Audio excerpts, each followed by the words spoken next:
আসসালামু আলাইকুম রহমতুল্লাহ। আমরা আগের ভিডিওতে আমরা আসছিলাম, তখন আমরা 29টি হরফ নিয়ে আসছিলাম। এখন আমরা কোনগুলোতে নোক্তা আছে সেগুলো আমরা আজকে আপনাদের জানাবো। যেমন বায়ের নিচে এক নোক্তা, এটার উচ্চারণ হচ্ছে বা। তায়ের উপরে দুই নোক্তা, এটার উচ্চারণ হলো তা।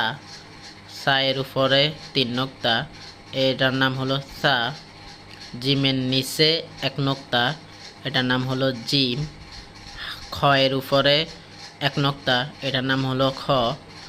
জালের উপর এক নোক্তা, এটার নাম হলো জাল। ঝা এর উপর এক নোক্তা, এটার নাম হলো ঝা। শিনের উপর তিন নোক্তা, এটার নাম হলো শিন। দোয়াদের উপর এক নোক্তা, এটার নাম হলো দোয়াদ। জোয়ার উপর এক নোক্তা, এটার নাম হলো জোয়া।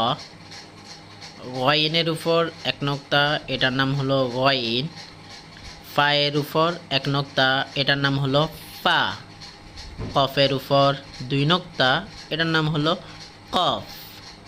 নুনের উপর এক নোক্তা, এটার নাম হলো নুন।